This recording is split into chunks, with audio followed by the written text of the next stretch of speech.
Assalamualaikum warahmatullahi wabarakatuh.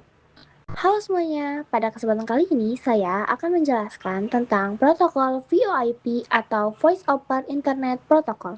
Mungkin kita sering melakukan panggilan suara atau video melalui internet, tetapi pernahkah kita berpikir bagaimana komunikasi tersebut bisa berjalan dengan lancar?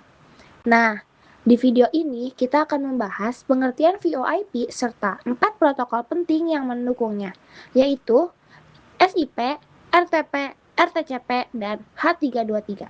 Sebelum masuk ke penjelasan, saya akan memperkenalkan anggota kelompok kami yang terdiri dari 9 orang, yaitu ada Debbie, Vina, Fuzia, Nafis, Rizkia, Seren, Talita, dan Tisa. Mari kita mulai pembahasannya. VoIP atau Voice over Internet Protocol adalah teknologi yang memungkinkan kita melakukan komunikasi suara melalui jaringan internet. Cara kerjanya cukup sederhana. Pertama, suara dari pengirim ditangkap oleh mikrofon, lalu diubah menjadi data digital. Selanjutnya, data tersebut dikirim melalui internet menggunakan IP agar dapat sampai ke perangkat tujuan. Setelah data diterima, data ditinggal tersebut diubah kembali menjadi suara, sehingga penerima dapat mendengar percakapan dengan jelas. Jadi, proses VoIP terdiri dari 3 langkah, yaitu suara diubah menjadi data dikirim melalui internet, dan data diubah kembali menjadi suara. Singkatnya, VoIP adalah teknologi yang mengubah suara data digital, mengirimkannya melalui internet, lalu mengubahnya kembali menjadi suara di sisi penerima. Dengan teknologi ini, kita dapat melakukan panggilan suara maupun video secara lebih praktis dan efisien melalui koneksi internet. Memahami cara kerja VoIP dan RTP, sekarang kita akan membahas SIP atau Session Initiation Protocol. SIP adalah protokol yang digunakan untuk memulai, mengatur, dan mengakhiri sesi komunikasi VoIP. Berbeda dengan RTP yang mengirimkan suara atau video, SIP tidak mengirim data suara, melainkan hanya mengatur jalannya komunikasi. Cara kerja SIP dimulai saat seseorang melakukan panggilan. Pertama, SIP akan mencari alamat atau lokasi tujuan melalui SIP server agar panggilan dapat menemukan penerima yang benar. Setelah tujuan ditemukan, SIP membangun koneksi antara pengirim dan penerima. Jika penerima menerima panggilan, maka sesi komunikasi berhasil dibuat. Selama percakapan berlangsung, SIP mengatur sesi komunikasi seperti durasi panggilan atau perubahan media jika diperlukan. Kemudian, ketika salah satu pengguna menutup panggilan, SIP akan mengakhiri sesi komunikasi sehingga koneksi ditutup dengan baik. Jadi, tugas utama SIP adalah mencari tujuan panggilan, membangun koneksi, mengelola sesi komunikasi, dan mengakhiri panggilan. Setelah koneksi berhasil dibuat oleh SIP, barulah RTP bertugas mengirimkan suara atau video secara real time. Kesimpulannya, SIP adalah protokol yang mengatur seluruh proses komunikasi VoIP, mulai dari memulai hingga mengakhiri panggilan, tetapi tidak mengirimkan suara atau video. Selanjutnya adalah RTP, Real Time Transport Protocol. RTP adalah protokol yang bertugas mengirimkan data suara atau video secara real time melalui jaringan IP. Jika SIP berfungsi mengatur jalannya panggilan, maka RTP bertugas mengirimkan isi percakapan. Cara kerjanya dimulai ketika pengirim berbicara, suara yang diucapkan akan diubah menjadi beberapa paket data RTP. Paket-paket ini kemudian dikirim melalui jaringan internet menuju perangkat penerima. Setelah sampai di tujuan, paket RTP diterima, disusun kembali sesuai urutannya, lalu diubah menjadi suara sehingga penerima dapat mendengar percakapan dengan jelas. Setiap paket RTP terdiri dari dua bagian, yaitu header dan payload. Header berisi informasi penting seperti nomor urut paket, transtep atau waktu pengiriman, dan identitas sumber data, sedangkan payload berisi data suara atau video yang dikirim. RTP memiliki beberapa fungsi utama, yaitu mengirim data secara real time, menjaga urutan paket agar tidak tertukar, membantu sinkronisasi waktu serta mendukung mengirim audio dan video. Karena mampu mengirimkan data dengan cepat dan teratur, RTP sangat cocok digunakan untuk komunikasi real-time, seperti panggilan suara dan video melalui internet.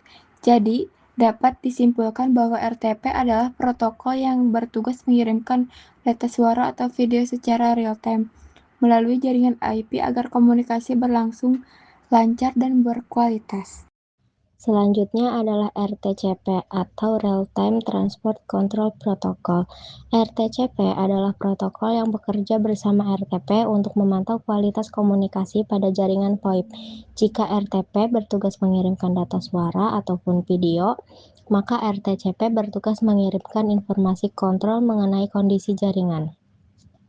Cara kerjanya, saat RTP mengirimkan data suara atau video dari pengirim ke penerima, RTCP akan mengirimkan laporan atau informasi balik tentang kualitas koneksi yang sedang digunakan. Informasi tersebut ditampilkan pada dashboard atau layar monitoring.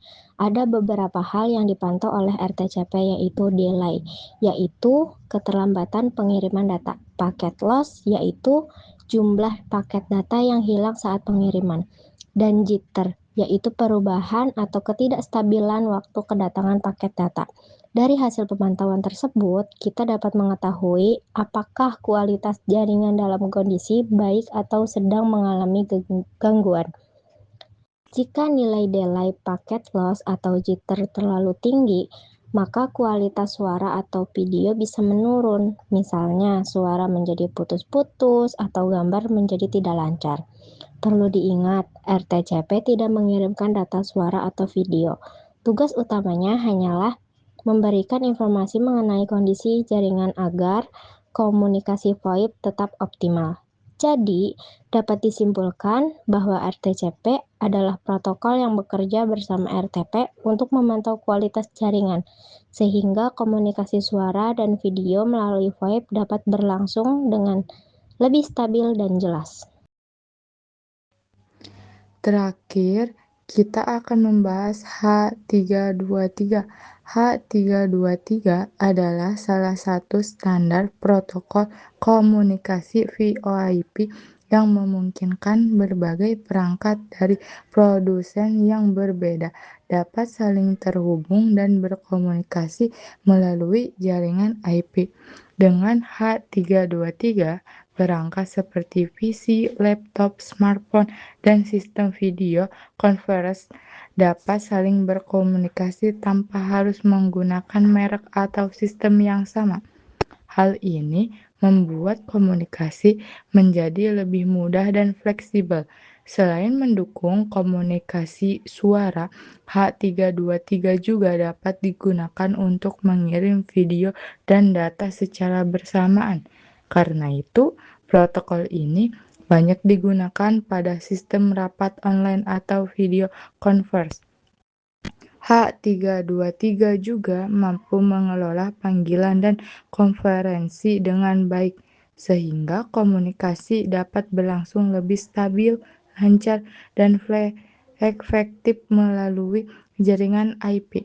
Keunggulan lainnya adalah kompatibilitas yang tinggi antara perangkat, sehingga pengguna dapat melakukan panggilan atau rapat online meskipun pengguna perangkat yang berbeda.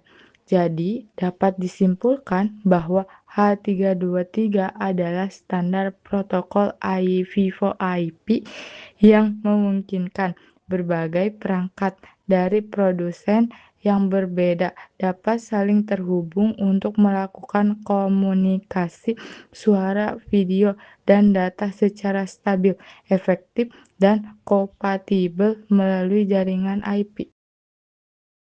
Demikian penjelasan mengenai protokol VoIP, yaitu SIP, RTP, RTCP, dan H323. Keempat protokol ini memiliki fungsi yang berbeda, mulai dari mengatur panggilan, mengirim data suara dan video, memantau kualitas komunikasi, hingga mengatur standar komunikasi multimedia. Dengan bekerja sama, protokol-protokol tersebut memungkinkan komunikasi melalui internet berjalan dengan lancar, stabil, dan berkualitas. Semoga materi yang kami sampaikan dapat menambah pemahaman tentang teknologi VoIP. Terima kasih atas perhatiannya. Kurang lebihnya mohon maaf. Wassalamualaikum warahmatullahi wabarakatuh.